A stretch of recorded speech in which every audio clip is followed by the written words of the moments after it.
We are witnessing the collapse of an era, the slow and painful unraveling of what was once thought to be unshakable. This isn't just about a broken marriage, or a fading show, or a temporary family drama. This is the story of a father, a biological link, and the irreversible choices that have reshaped the lives of his children. For years, one quiet member of the Brown family remained in the shadows, observing, calculating, silently absorbing. Kody Brown, the daughter many thought too young or too timid to fully understand the complex web of relationships around her, has finally spoken. And when she did, she didn't just express frustration. She effectively drew a line in the sand. Sources from a recent family gathering in Utah suggest that during a private moment with her older sister Isabel, Kody made a statement that is sending shockwaves through the fanbase. It wasn't a tantrum or a flippant teenage remark. It was a declaration. Why would I care if he comes? I already have a dad here who actually knows my birthday. David doesn't just visit, he stays. Pause and consider the weight of that statement.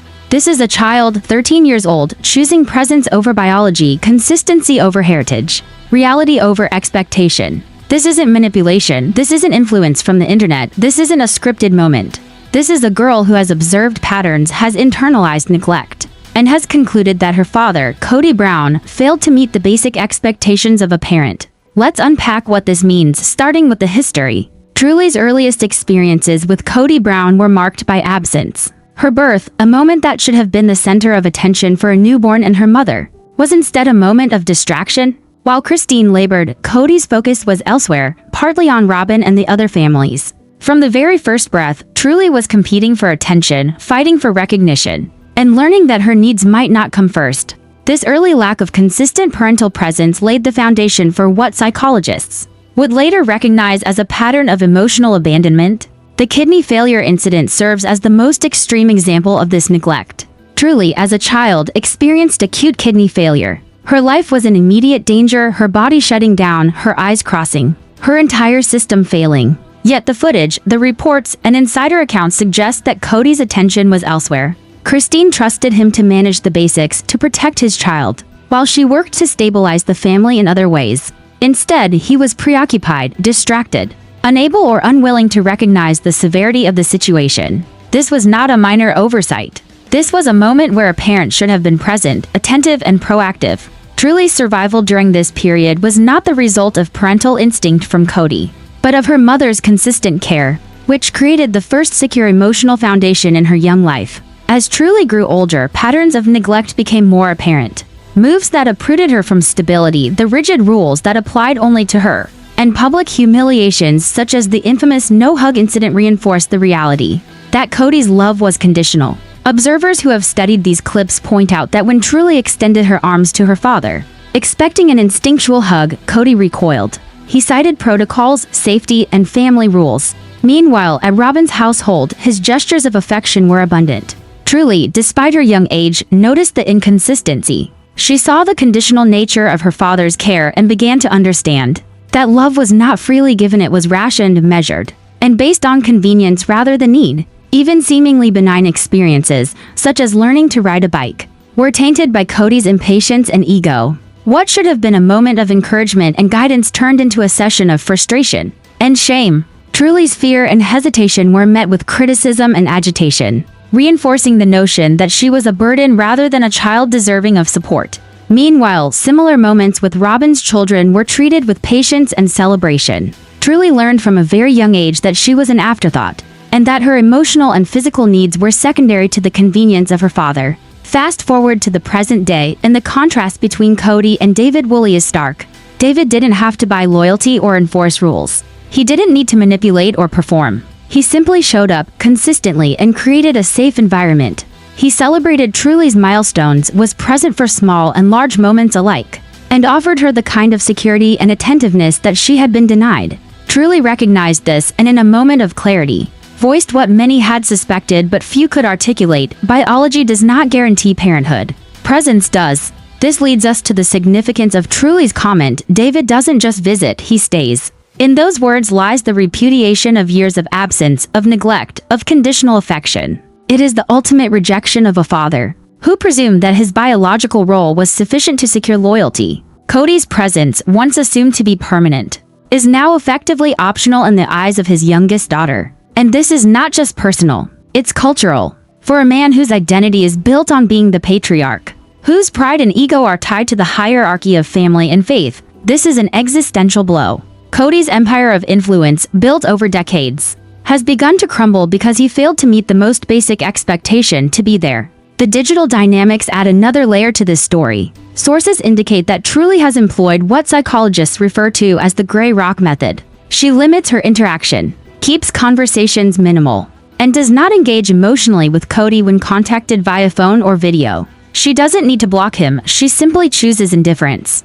The choice to ignore calls, to prioritize her life with David and her mother over virtual interactions with Kody, is a quiet but powerful form of resistance. It is the assertion of agency by a child who has learned that she cannot rely on the man who should have been her primary caregiver. Furthermore, whispers about a potential name change are circulating. Legally, this would be a complex process requiring court intervention. But socially and emotionally, Truly is already defining her identity separate from the Brown brand. She is integrating herself into David's family, connecting with his children and grandchildren, and embracing a sense of belonging that Kody never provided. This social and emotional realignment represents a profound shift in family dynamics, effectively redefining who is in and who is out.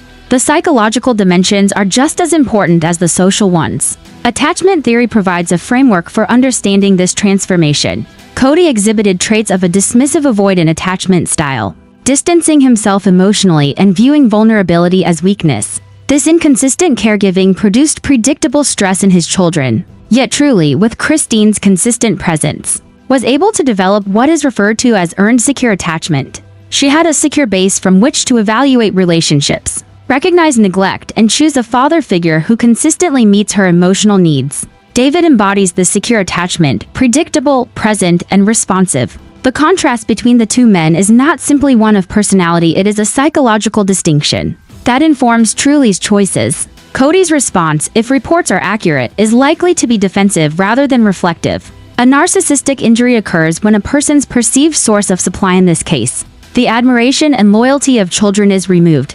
Rather than acknowledging failure, he may seek external culprits, Christine, David, or even the internet.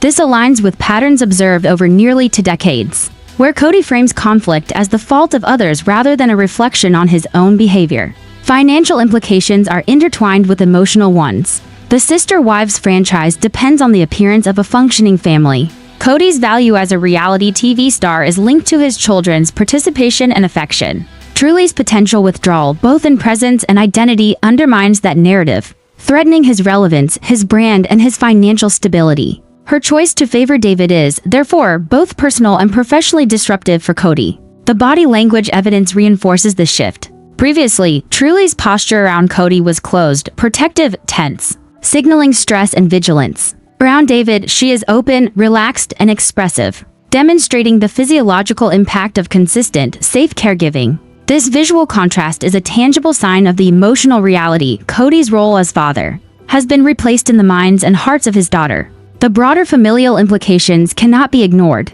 Truly is part of the youngest generation, but she also interacts with the next generation, bridging her mother's children with David's family. Her choices influence the grandchildren, setting a precedent for the kind of relationships that will be modeled in the coming decades. Kody's absence, once assumed, is now formalized, and the legacy he imagined is eroding with each small but meaningful act of consistent care from David. We return to the statement that has sparked this discussion. Why would I care if he comes? I already have a dad here who actually knows my birthday.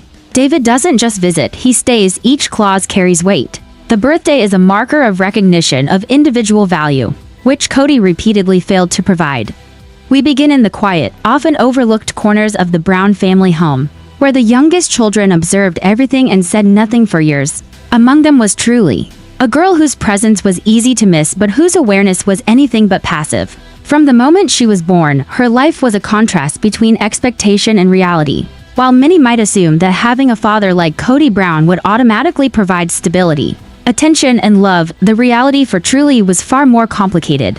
Kody's attention was divided, his focus scattered across multiple wives, children, and the relentless demands of a life under public scrutiny. For Truly, these circumstances created a sense of being perpetually on the sidelines, a silent observer to the very family dynamics she was supposed to be at the center of. Truly's birth, which should have been a moment of celebration and intense focus, instead highlighted the inconsistencies of Kody's parenting. While Christine labored through difficult hours, navigating both physical pain and emotional strain, Kody's attention was often elsewhere. He was not absent in the strictest sense, but his presence was performative, fragmented, and inconsistent. This early exposure to a parent who struggled to prioritize her needs planted seeds of mistrust and self-reliance. From these first days, Truly began to learn that she might not be able to rely on her biological father in the ways that children naturally expect. As Truly grew, these early patterns of neglect manifested in subtle but significant ways. Ordinary experiences, which many families take for granted, like learning to ride a bike, celebrating small achievements, or receiving comfort when frightened, were often overshadowed by Kody's impatience and rigid adherence to rules. Where encouragement and understanding should have been present, there was criticism and frustration. Moments that could have been formative, joyful, and bonding became instead exercises in anxiety and self-doubt. Truly, even at a young age, began to internalize the message that she was an afterthought, a responsibility to be managed rather than a child to be nurtured. One incident, which has since circulated widely among insiders and fans, involved Truly's first serious health scare, acute kidney failure. For a child to experience such a life-threatening condition is terrifying in itself, but for Truly, it also underscored the limitations of her father's involvement. Reports suggest that while Christine worked tirelessly to manage her daughter's medical needs, Kody was preoccupied elsewhere, distracted by other family matters and the constant performance required by reality television. This was not a minor oversight or a brief lapse. It was a moment where presence could have made a life or death difference. Truly survived, of course, but the psychological impact of realizing that her father might not be there when she needed him most left a lasting imprint.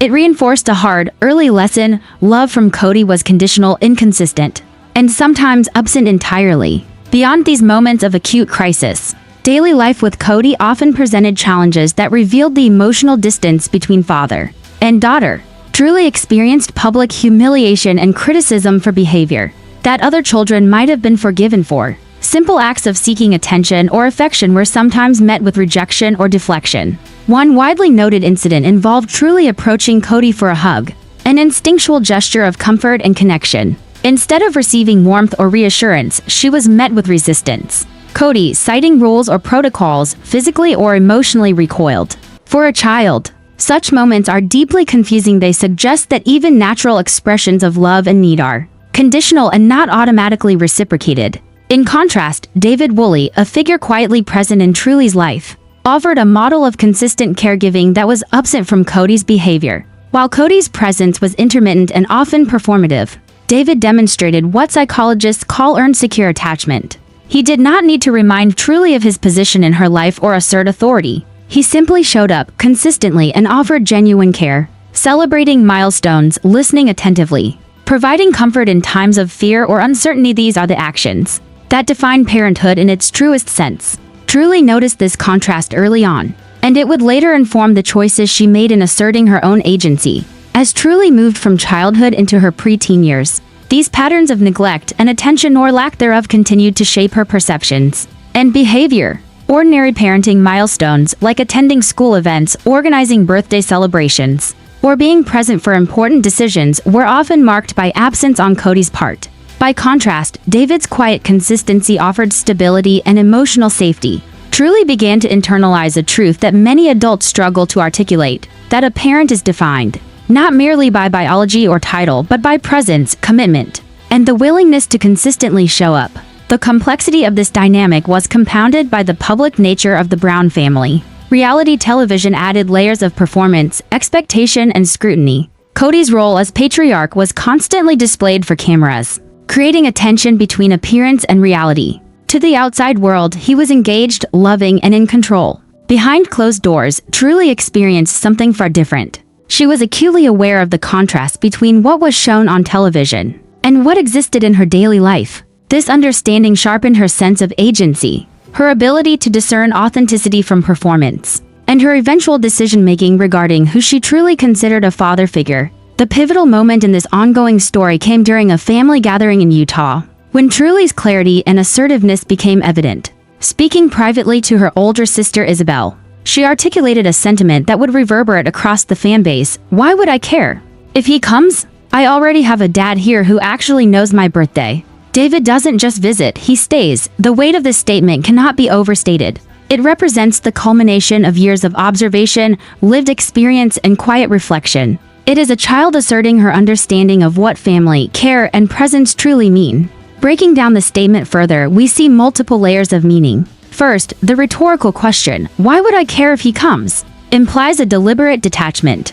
Truly is signaling that Kody's presence is optional, irrelevant to her sense of security and identity. The second clause, "I already have a dad here who actually knows my birthday," underscores the importance of recognition and acknowledgement in parent-child relationships. Birthdays, though often considered trivial, are markers of individuality, of being seen and valued. David provides this recognition consistently. Kody, in contrast, has repeatedly failed to do so. The final clause, David doesn't just visit. He stays, emphasizes consistency and presence over biological or performative authority. Truly's words articulate a profound truth, that parenthood is measured in action, not title. At this point, it is important to understand the psychological framework underlying Truly's decision. Attachment theory offers a lens through which we can interpret these dynamics. Kody exhibited characteristics of dismissive avoidant attachment, which manifests in emotional distancing, inconsistent care, and discomfort with vulnerability. Children in such environments often learn to self-soothe, to anticipate neglect, and to seek security from alternative caregivers. David, on the other hand, demonstrates traits of secure attachment. His presence is predictable, his care is consistent, and he offers both emotional and practical support. Truly, with her mother Christine providing a stable base, was able to recognize these differences and consciously align herself with the caregiver, who truly met her needs. Everyday interactions reinforce these patterns. Observers note that Truly's body language shifts noticeably depending on who she is interacting with. Around Kody, her posture is tense, guarded, and cautious. Around David, she is relaxed, open, and expressive. These physical cues reflect a deeper psychological reality. Truly experiences emotional safety with one parent and stress or vigilance with the other. It is a visible manifestation of the impact of consistent versus inconsistent caregiving. Even seemingly minor details, like participation in family photos, attending social events, or acknowledging holidays, are imbued with meaning. Kody's intermittent presence during these occasions reinforces the message that his attention is conditional. David's consistent participation, by contrast, conveys a message of reliability and support. Truly's awareness of these patterns informs not only her emotional preferences, but also her emerging social identity. She is learning, consciously and subconsciously, to place value on actions over titles, on consistency over convenience, and on authentic care over performative gestures. The story of Truly's evolving understanding of fatherhood is not simply a private matter. It has wider implications for the Brown family narrative. Kody's authority, influence, and public persona are built on the assumption that his children recognize him as their primary patriarch. Truly's assertion challenges that narrative. It introduces the possibility that the hierarchy of the Brown family may not be as clear-cut as it has been presented on television. The younger generation, represented by Truly, is beginning to make choices that reflect personal experience rather than inherited expectation.